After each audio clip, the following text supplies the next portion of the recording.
as pirâmides lá da planície de Gizé, que são Quefren, Kelpis e Miquerinos, são túmulos para os grandes faraós. Eu sempre ouvi falar disso. O pai, o filho e o neto. Aí você tem as pirâmides pequenininhas do lado, que são das esposas. E isso é o que a história diz. Só que quando você olha... Ih, caramba, agora tudo que a gente aprendeu Não, ferrou, cara. Não dá mais. Não, Não, peraí. Dá pra confiar mais em nada. Meu professor é um mentiroso. Mas, às vezes não é mentiroso, é preguiçoso. Que ele podia ter estudado um pouquinho mais. Pô, pessoal, são 2,5 milhões de blocos do tamanho de uma van, pô. Você tá falando pra mim que aquele vídeo que eu tô vendo no TikTok de IA, que tem uns brutamontes gigantescos empurrando pedra, é real? Tem gente que acredita nisso, né? Meio... Assim, na Bíblia tinha gigante. E eu acredito na Bíblia. E tem algumas... O Rodrigo Silva vai ficar chateado comigo agora, mas tem algumas fotos de jornais antigos do Museu Smithsonian que os caras tinham fotos de fêmur do tamanho dessa mesa. Você fala, pô, que fêmur é esse, maluco? Então, assim, existem alguns vestígios estranhos de gigantes na Terra, só que se você tem gigante, você destrói o Darwin, a teoria da evolução. Sim. Então, existe um interesse de tirar isso de cena.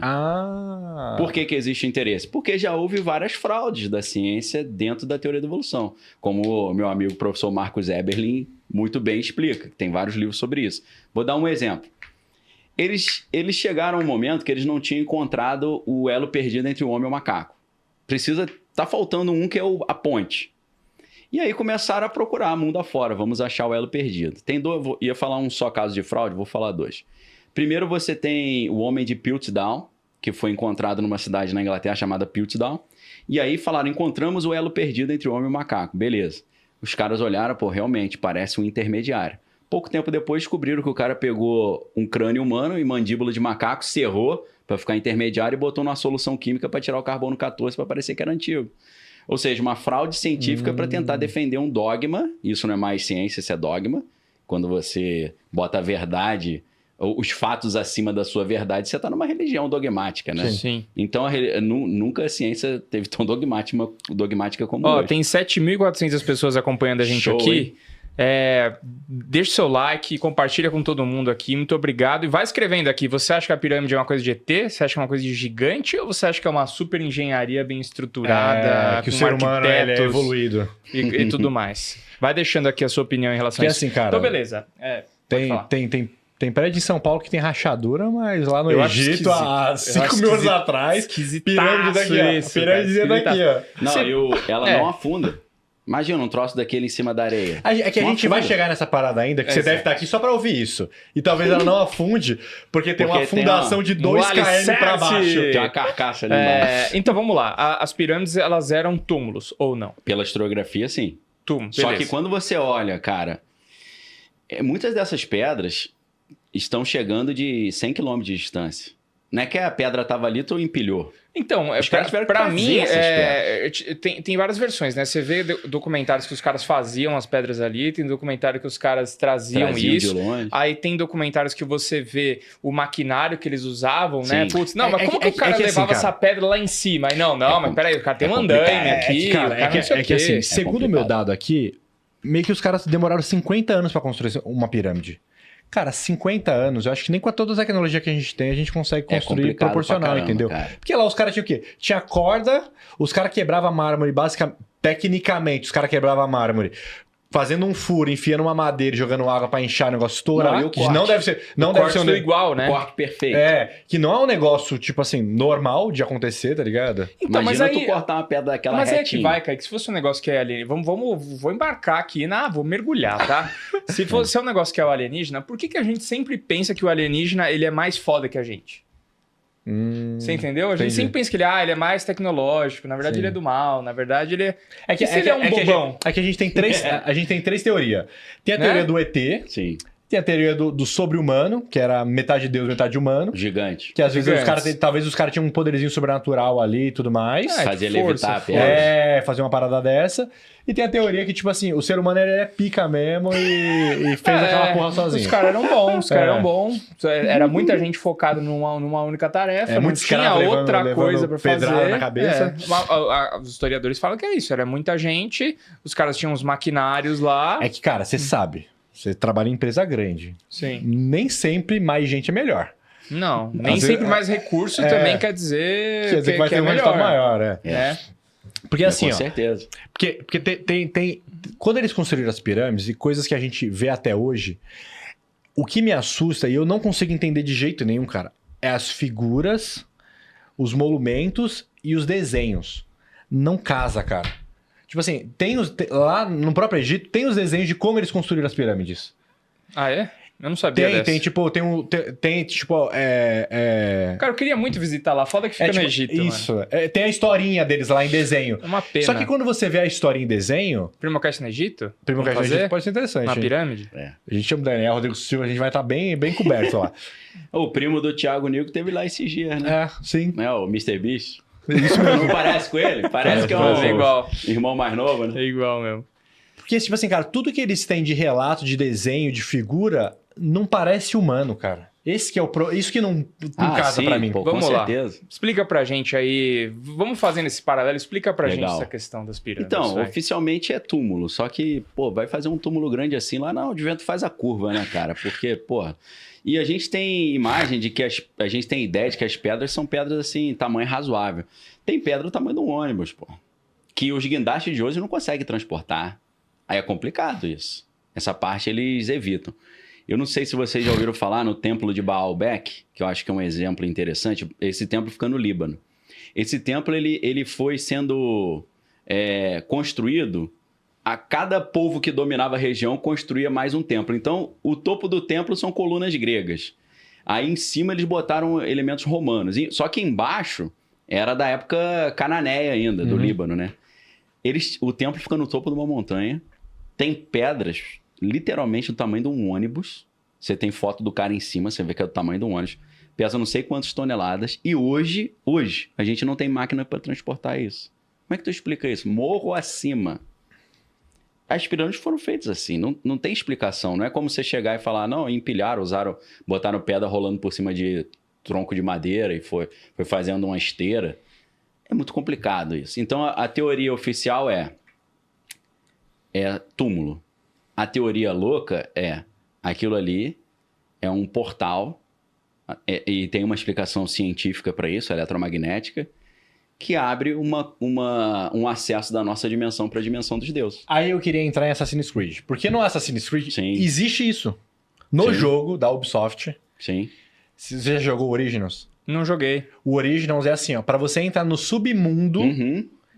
Para você entrar em um submundo específico, você tem que ir até uma pirâmide específica, entrar dentro da pirâmide, ir até o fundo dela, e lá tem um portal pro submundo. É isso, entendeu? E, na verdade... Será que aqueles negócios que acharam é um portal pro submundo? Eu imagino que deve ter muita gente que conhece Assassin's Creed aí, Príncipe da Pérsia e tal. A galera tá jogando aí? Vale a pena o Origins, né? Vale a pena isso daí? Eu fiquei pensando se eu ia jogar. O Assassin's Creed é inspirado numa das bases das sociedades secretas, porque quando Maomé chegou fazendo a Revolução Islâmica, no ano 600, ele chegou ali no Oriente Médio e falou, quem não aceitar Alá como Deus vai morrer. Então a maioria falou, não precisa se estressar, eu aceito. Mas teve um cara doidaço, um rei chamado Hassan ibn Sabah, que ele falou, não vou aceitar essa parada não. Aí sabe o que ele fez? Ele criava soldados kamikaze. Ele convencia os caras a morrer por ele. Como é que ele fazia isso? Ele chamava o cara e falava assim, meu irmão, eu tenho poder para te levar para o paraíso. E lá você vai ter 72 virgens para tu se divertir eternamente. Foi daí que surge a ideia das 72 virgens no paraíso.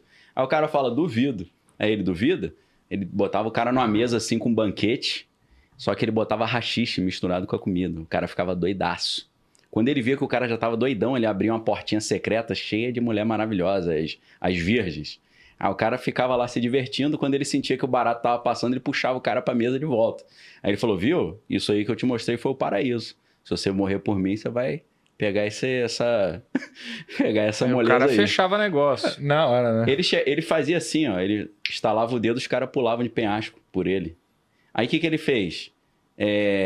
O haxixe deu origem ao nome desse grupo de assassinos chamado Hashishim. É a galera do haxixe. Hashishim deu origem à palavra assassino. Assassino vem de Hassan ibn Sabah por causa dos Hashishim. Por que eles eram os assassinos? Ele infiltrava esses caras 10 anos antes nos reinos do inimigo. Os caras viravam os guarda-costas do inimigo. E aí os caras cercavam o palácio dele e falavam, a gente vai te matar. Se renda. Aí você tem até amanhã. Aí o cara, vai embora agora, senão você que vai morrer. Aí o cara, você tem até amanhã. Ia dormir e acordava com um monte de adaga do Hassan ibn Sabah em volta da cabeça. O que ele pensava? Pô, minha tropa de elite toda é do cara infiltrado, é melhor ir embora. Então daí vem Assassin's Creed e vem a palavra assassino. Essa galera foi com quem os templários bateram de frente quando eles chegaram na Terra Prometida nas cruzadas. E com eles aprenderam essas técnicas e aprenderam as técnicas espirituais também. Como você usa magia na guerra, porque segundo alguns ocultistas, magia é a arma de guerra mais antiga, né? Então tá bom, a grande teoria das pirâmides, que a pirâmide basicamente é um portal para um submundo. Ou pro mundo dos deuses. Ou pro mundo dos não deuses. Necessariamente para baixo, pode ser para cima também, né? Para coisa boa, não coisa ruim. Mas assim, tem toda uma... Na verdade, isso é o fundamento da maçonaria. E eu volto nisso. Maçons são o quê? Construtores de prédio. Mas você tem uma maçonaria operativa, que são os caras que são pedreiros. Mas você tem uma maçonaria esotérica, que é qual é o conhecimento por trás dessa arquitetura, que na verdade não é você construir um prédio, um palácio, é você construir um prédio que é um portal para o mundo espiritual. Cara, entendeu? Mas que bizarro, cara. Isso chama geometria sagrada. E tipo assim, nas pirâmides, eles não viviam nas pirâmides? Não, de jeito nenhum. Não tem como viver ali dentro. São túneis só, um lugar horroroso. Não é inóspito. Entendeu? Ela não é oca, não. Ela é meio maciça com alguns túneis por dentro. Mas a construção das pirâmides passa uma percepção de poder também, porque para eles terem construído algo tão grande, isso passa uma, assim, pra galera em volta, tipo assim, ó, olha como a gente é. E era muito foda. As pirâmides imagina o cara indo visitar o Egito, assim, de longe, o maluco já viu a pontinha de um bagulho gigante, tipo uma montanha. O cara construiu uma montanha onde não tem montanha. Então, aí... É mais interessante a gente lembrar que as pirâmides não tem nada a ver com esse visual. Esse visual que elas têm, ela sucateada. As pirâmides eram lisas, cobertas por calcário branco. Elas eram todas brancas. É que hoje ela tá velha, né? E tá desgasta, né? Isso, Mas... e ela não era cheia de degrau, não. Era reta, lisinha. Lisinha? Bonitona, branquinha. E a ponta era revestida de ouro. O piramidion, que chama.